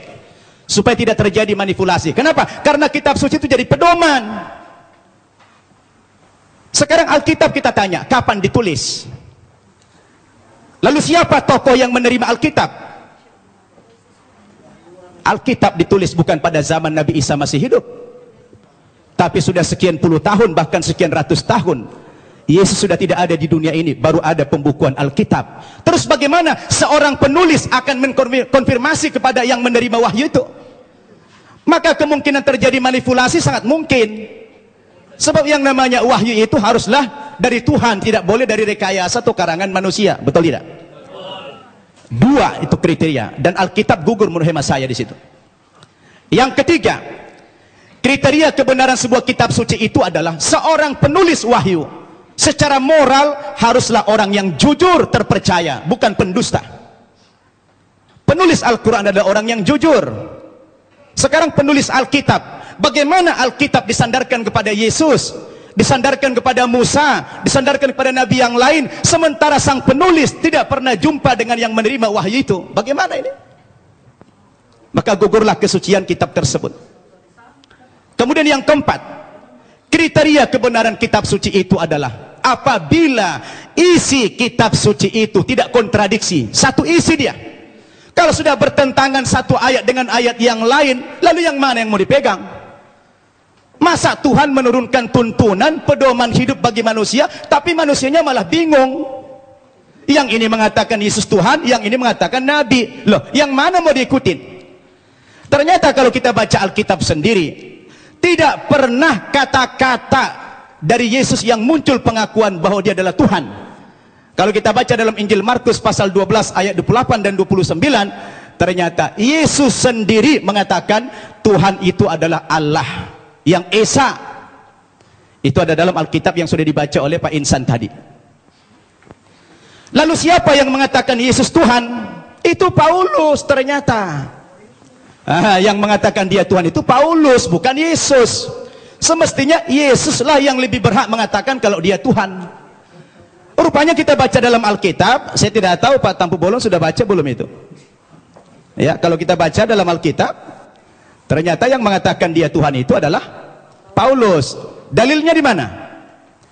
Dalam Kisah Para Rasul pasal 2 ayat 36. Ya, Kisah Para Rasul pasal 2 36. Apa kata Paulus? Jadi seluruh kaum Israel harus tahu dengan pasti bahwa Allah telah membuat Yesus yang kamu salibkan itu menjadi Tuhan dan Kristus. Coba. Ya, siapa yang mengatakan Yesus Tuhan? Paulus. Kemudian dalam kitab Filipi pasal 2 ayat 11. Dan segala lidah mengaku Yesus Kristus adalah Tuhan bagi kemuliaan Allah Bapa. Nah, dia yang mengatakan itu Paulus. Sekarang timbul pertanyaan, Paulus itu siapa? Paulus itu bukan muridnya Yesus, bukan sahabatnya Yesus, bukan pengikut Yesus, tapi Paulus itu adalah musuhnya Yesus. Nah, ini dia. Dan saya baca dalam Alkitab, ternyata aktor pendiri agama Kristen itu memang bukan Yesus. Yesus tidak pernah membawa agama Kristen. Yang mengatakan kata-kata Kristen itu adalah Paulus dalam Kisah Para Rasul pasal 11 ayat 25. Ketika dia mengajar di Antioquia lah pertama kali murid-murid itu dipanggil sebagai Kristen. Kristen artinya pengikut Kristus. Kristus artinya adalah juru selamat atau Al-Masih dalam Islam. Jadi Bapak Ibu yang saya muliakan, ini yang perlu kita jadikan sebagai alat ukur apakah Yesus Tuhan atau tidak. Kalau sudah kembali kepada Alkitab, saya pikir jelas semuanya. Maka kembali kepada kriteria yang tadi. Apa kriteria kebenaran sebuah kitab suci itu? Terakhir,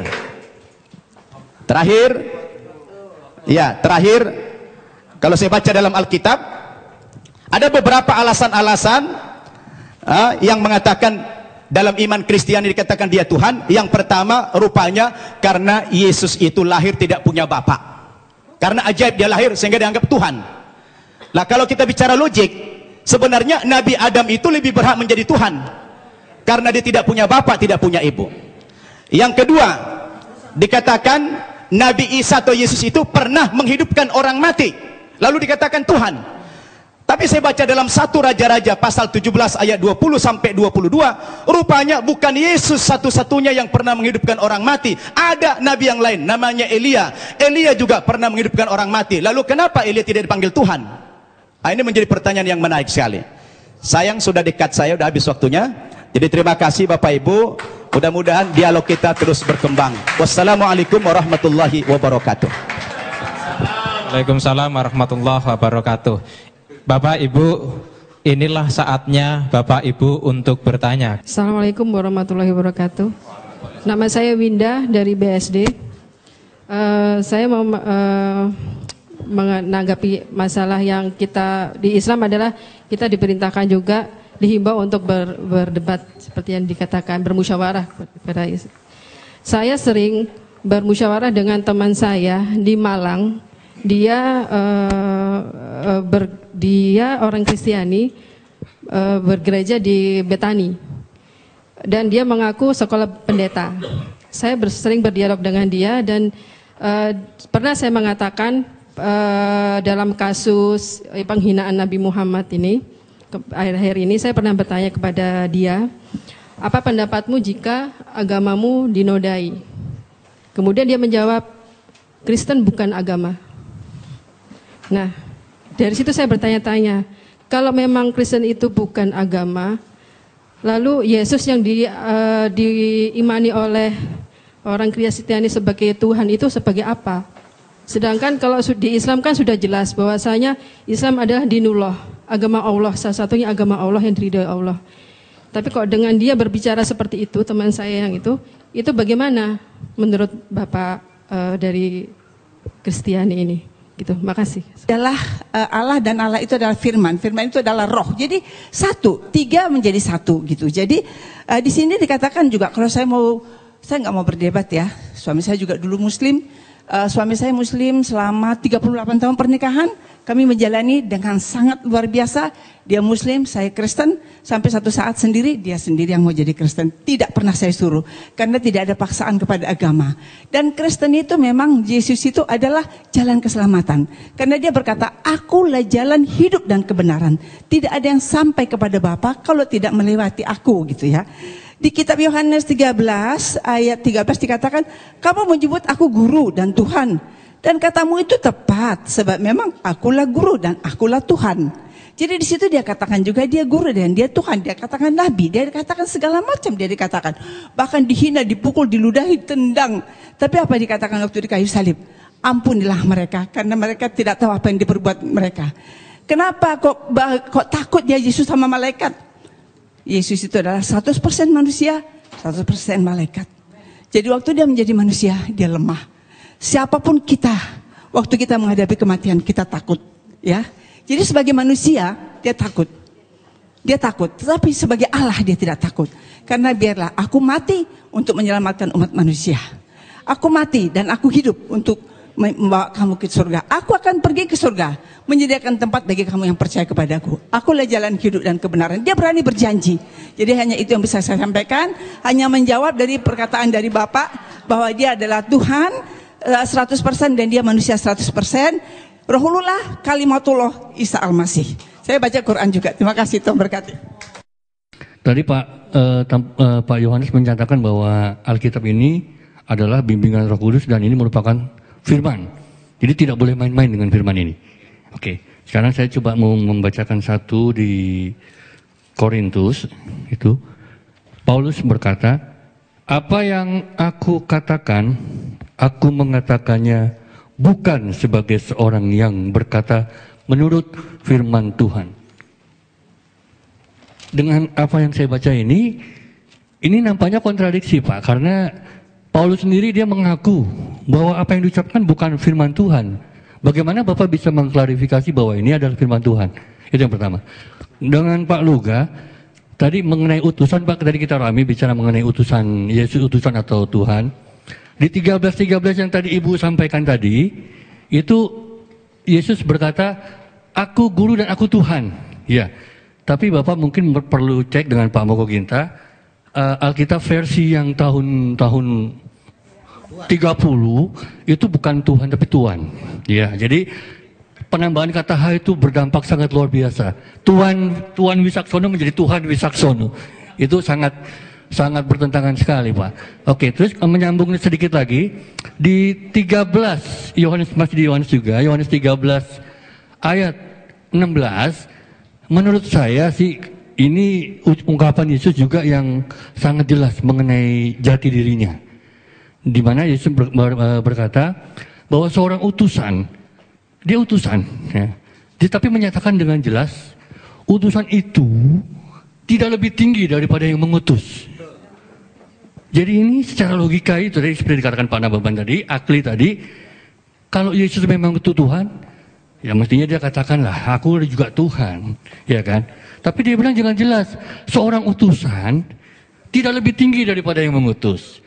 Betul kan? Dan seorang hamba juga tidak lebih tinggi daripada yang menciptakan. Ya, terima kasih. Assalamualaikum warahmatullahi wabarakatuh. Assalamualaikum warahmatullahi wabarakatuh. Saya Mukti Ali, asal dari Sentul, Bogor. Tadi Pak Luga menjelaskan mengenai dari awal pernyataannya bahwa Yesus itu adalah Tuhan yang dahsyat, Tuhan yang hebat, Tuhan apa. Tapi tolong dijelaskan mengenai Matius 27:46. Itu peristiwa penyaliban ya. Dari jam 12 datang sebuah awan hingga kira-kira pukul 3 berteriaklah Yesus dengan suara yang nyaring. Eli Eli lama sabachthani. Tuhanku, Tuhanku, kenapa engkau tinggalkan aku? Lah, di sini kalau memang dia Tuhan, Tuhan yang dia panggil. Kemudian juga kok tidak sedahsyat yang Bapak sampaikan. Kemudian juga dalam tadi Bapak, mohon maaf Pak Yohanes, itu kan menyinggung masalah Lukas 4 ya. Lukas 24, mohon maaf, 24 yang 46-nya. Bahwa Mesias akan dibangkitkan pada hari ketiga di antara orang mati. Mestinya dilanjutkan. Dan ini sudah dijelaskan dalam kisah Raja-Raja, kemudian Mazmur dan Torah. Tapi demi Allah sampai saat ini saya tidak pernah menemukan, Pak. Mungkin Bapak bisa menjelaskan di mana itu. Kalau Tuhan memang benar, dia Tuhan yang menjelaskan, tidak berdusta, mestinya ada, Pak.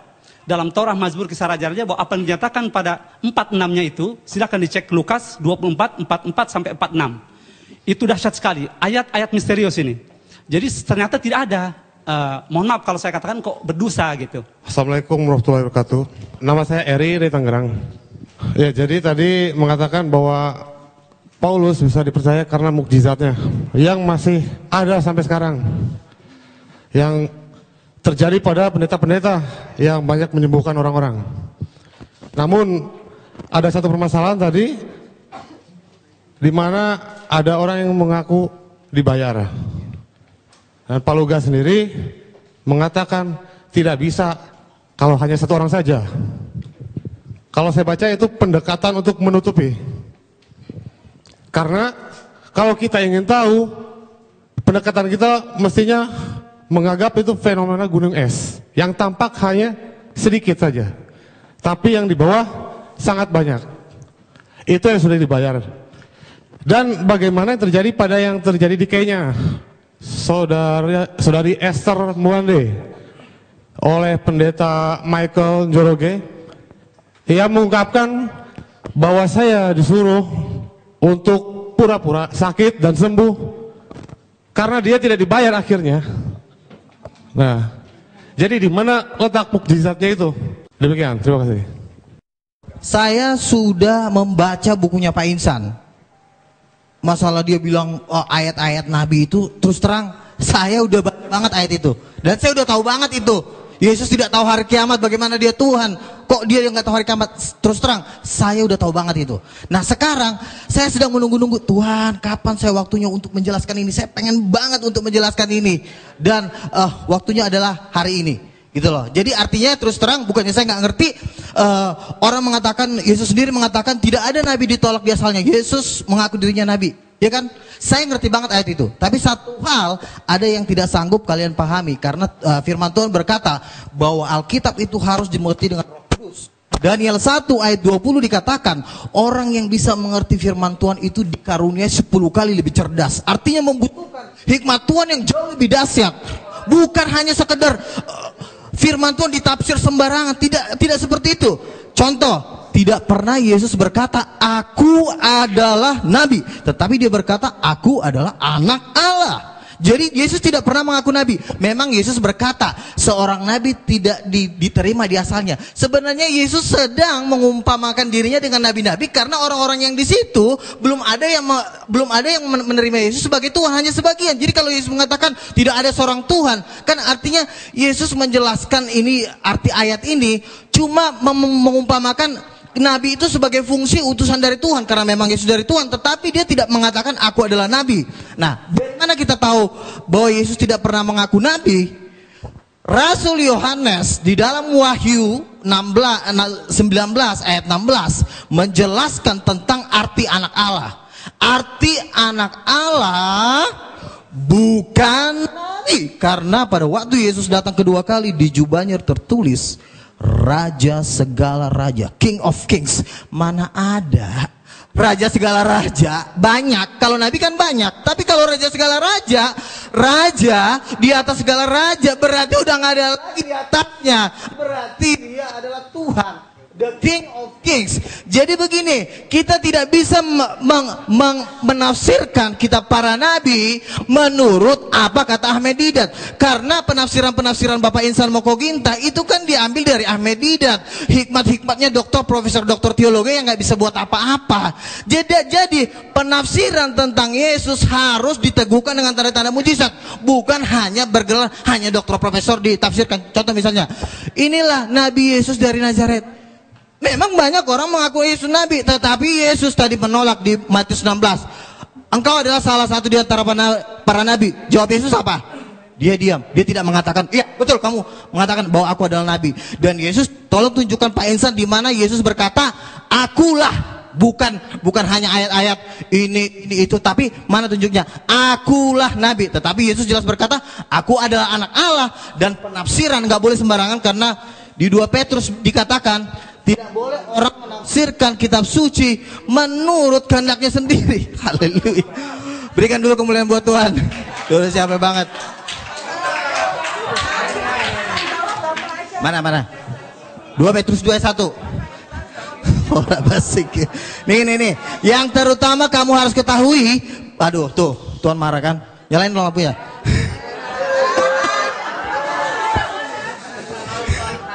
Makanya yang terutama harus kamu ketahui bahwa nubuat dalam kitab suci tidak boleh ditafsirkan seenaknya. Karena Yesus ditafsir langsung jadi nabi. Rasul nggak ada bilang Yesus nabi. Petrus sendiri berkata nih, saya baca nih. Petrus diurapi Roh Kudus, ya, dan diteguhkan dengan tanda-tanda mujizat. Makanya saya bilang orang nggak boleh menafsirkan kitab suci kalau tidak diteguhkan dengan tanda-tanda mujizat, nggak boleh. Itu memang hukumnya. Makanya setiap orang yang menafsirkan firman Tuhan harus punya Roh Kudus. Saya punya Roh Kudus. Pak Insan kalau ditanya punya Roh Kudus, punya Roh Kudus nggak Pak? Nggak punya. Kenapa? Karena Yohanes 14 ayat 26, Roh Kudus hanya turun dalam nama Yesus. Nah, sekarang begini, Yesus tidak pernah mengaku nabi. Baik, tolong audien diam. Oke. Tolong audien diam. Udah. Saya dari tadi Moderator sebenarnya ya. menjawab pakai logika, tetapi Waktu kalau habis. memang kalian belum memahami, jadi kalian bilang saya sosok berceramah. Enggak, kan saya bilang, oke, Satu aja, tunjukin Bisa. ayatnya sama saya. Yesus berkata, akulah nabi, tunjukin. Baik, waktu habis. Baik, waktu habis. Akulah nabi, bukan penafsiran. Ini penafsiran. Aduh, akulah nabi. Tolong, Ini loh, Pak. tolong. Udah. Oke. Tolong. Baik, Oke, waktu habis. Terakhir ya. Baik, tolong diam. Terakhir ya. Copy paste. Sudah Pak Insan, nanti Pak Insan. Ini ya. Pak Pada Insan. waktu Yesus datang yang kedua kali, di jubahnya tertulis bukan nabi, Pak. Tapi raja segala raja, bukan nabi. Masa di jubah Yesus tertulis nabi? Makanya. Sudah. Wahyu Waktu Ibu 19, sudah habis. 16. Waktu Bapak sudah habis. Silakan. Sudah. Wah, 19 ayat 16. Enggak selesai. Nanti setelah acara. Setelah Makanya acara, gini, Bu. Nanti setelah acara. Tidak boleh Baik, waktu mengas- sudah lewat Oke. 2 menit. Nanti malah rame. Yes. Baik, kita tepuk tangan kepada Bapak Ibu ya. Silakan langsung Bapak Yohanes Tampu Bolon. Tolong sekali lagi jangan bereaksi, jangan ditanggapi, jangan bicara, nggak habis. Nanti kalau mau berdebat ketambahan setelah acara ini. Sepakat ya?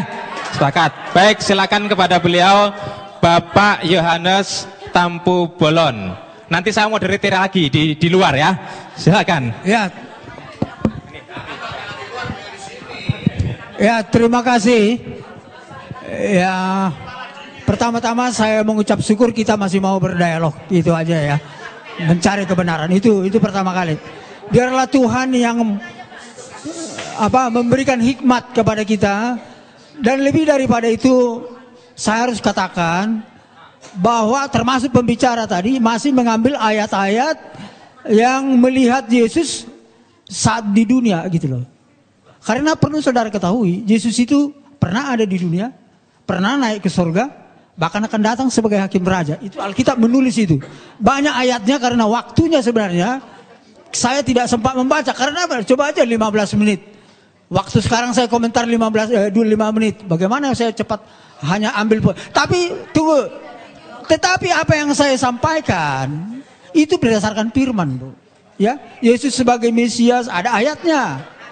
Ya, ayatnya antara lain di sini Yohanes 14:6, Yohanes 8:24, Kisah Para Rasul 4:12. Ini beberapa ayat. Jadi bukan tidak ada ayatnya. Memang benar Alkitab juga menulis Yesus sebagai nabi.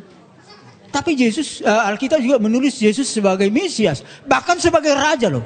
Coba teliti lebih dalam lagi. Jadi saran saya kepada pembicara dan umat, karena ada kewajiban harus mengetahui rahasia firman ini. Tapi jangan dikatakan sudah dicampuri. Kalau kita berprinsip negatif ya repot memang. Kami juga nanti kalau berprinsip Al-Quran sudah bercampur ya repot juga. Atau? Jadi jangan begitu.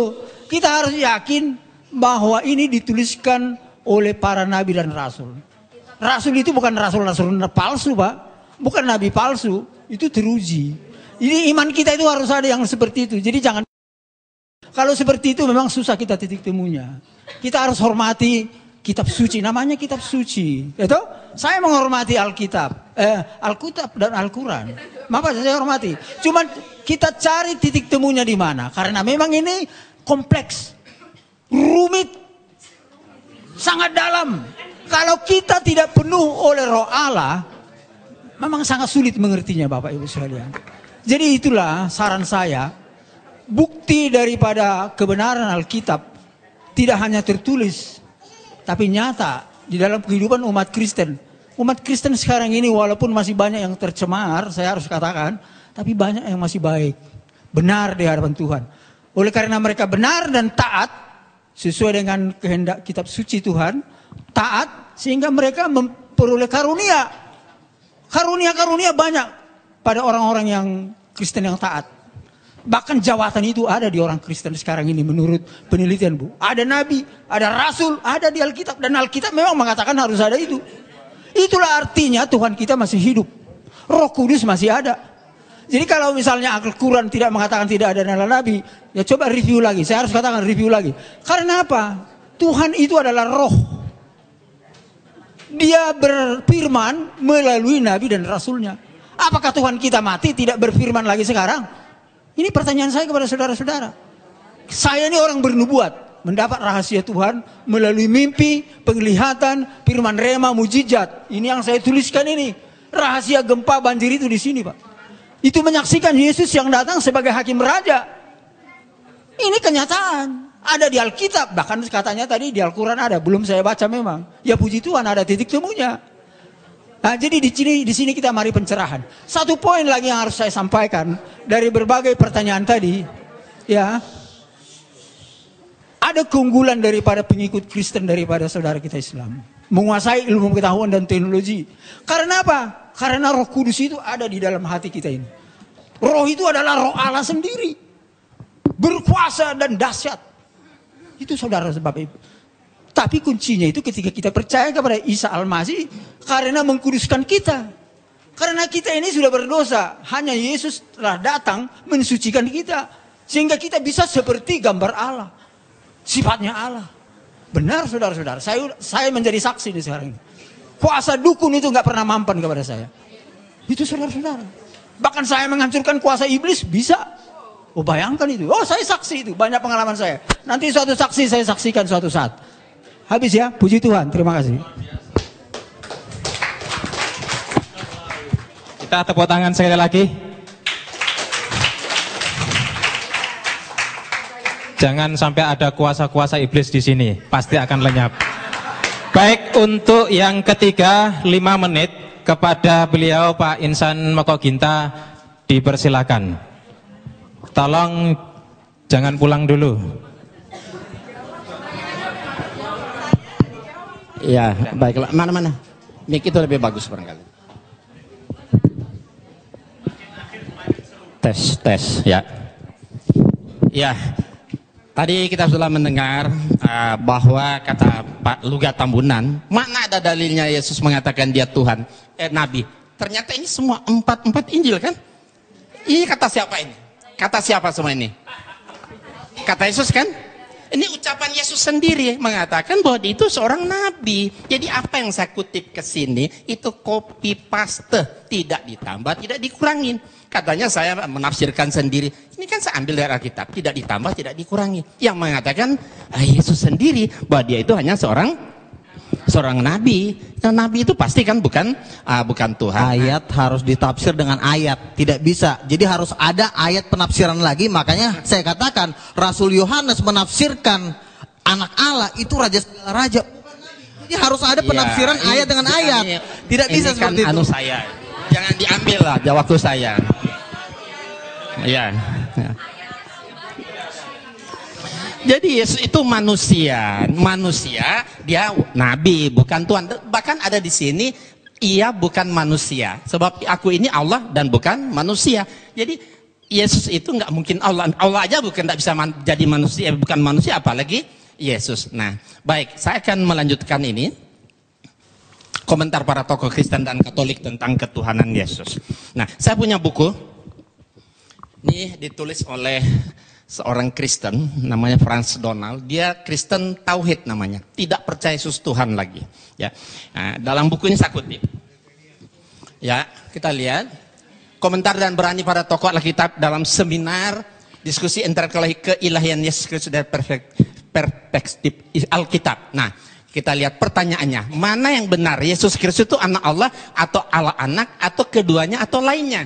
Nah, pendeta Dri ini Brotosudarmo dia mengatakan Yesus adalah dikatakan Yesus adalah anak Allah, bukan Allah anak. Nah, ini saya tegaskan, di dalam Yesus kita dapat mengenal Allah. Kemudian kita lihat Profesor Banawi Ratman. Saya tidak mengatakan Yesus itu Allah. Yesus itu anak Allah.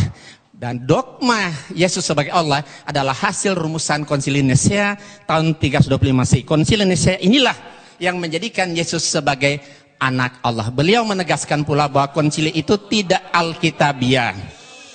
Nah, kesalahannya katanya dogma teologi dianggap bisa memberikan kesimpulan tentang Trinitas yang terjangkau, padahal tidak.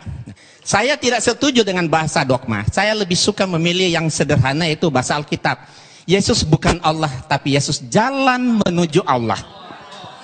Beliau menegaskan pula bahwa memang saat ini jemaat-jemaat sudah punya tradisi bahwa Yesus adalah Allah. Gereja sangat sulit mengubah teks liturgis yang bernada dogmatis Ungkapnya beliau mengungkapkan, andai kata gereja-gereja berani sepakat untuk merombak dogma liturgis, maksudnya tentang Trinitas, ya silakan. Nah, ya kan? Nah, kemudian ini Hortensius, ya. Dia sarjana sekolah tinggi filsafat. Dalam acara tersebut, beliau katakan apa?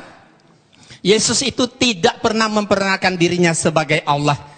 Yang juga dikatakan Paulus tidak pernah menyebut Yesus Kristus sebagai Allah. Jadi beliau yang sangat paham bahasa Ibrani dan Yunani menegaskan pula, harus ditegaskan bahwa dalam perjanjian baru tidak pernah ada rumusan Yesus adalah Allah.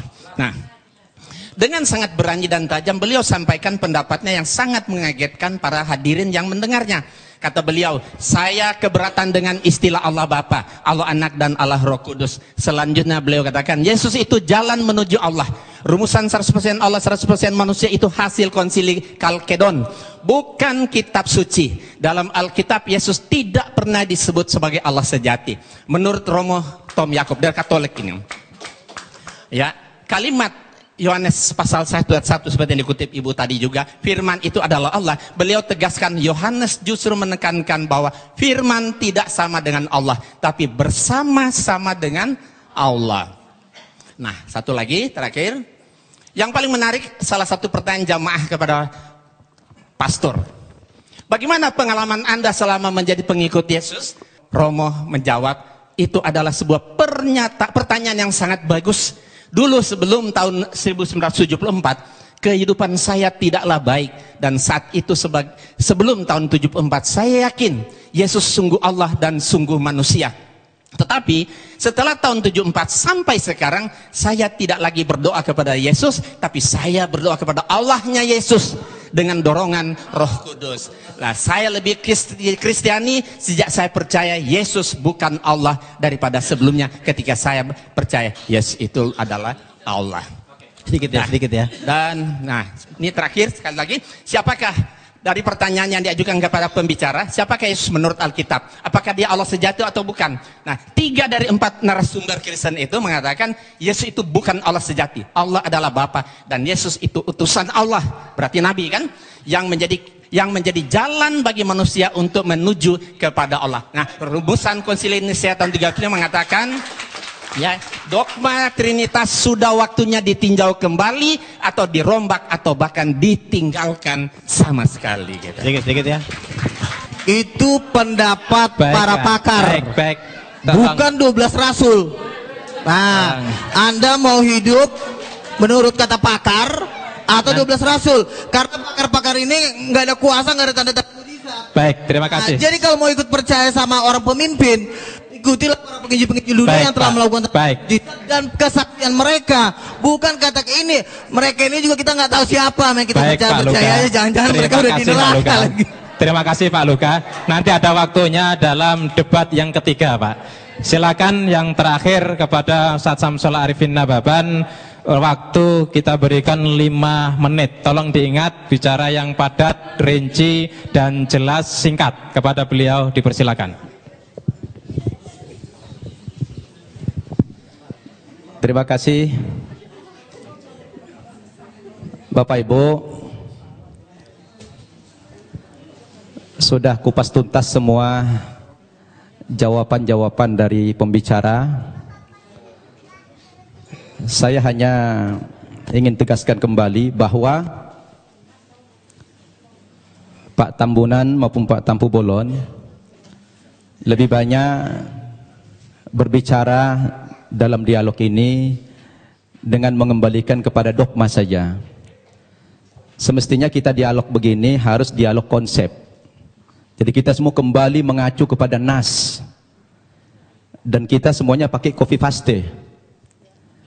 Tapi Bapak berdua tadi selalu mengembalikan kepada dogma. Jadi atas bimbingan Roh Kudus.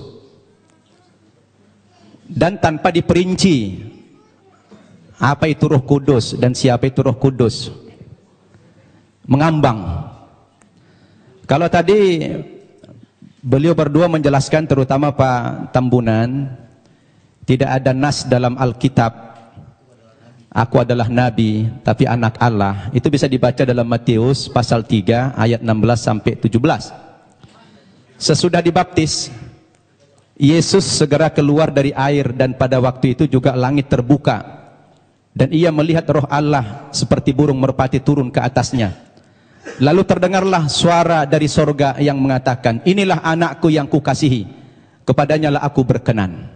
1. Kemudian dalam Injil Lukas pasal 4 ayat 41, dari banyak orang keluar juga setan-setan sambil berteriak, engkau adalah anak Allah. Lalu ia dengan keras melarang mereka dan tidak memperbolehkan mereka berbicara karena mereka tahu bahwa ia adalah Mesias.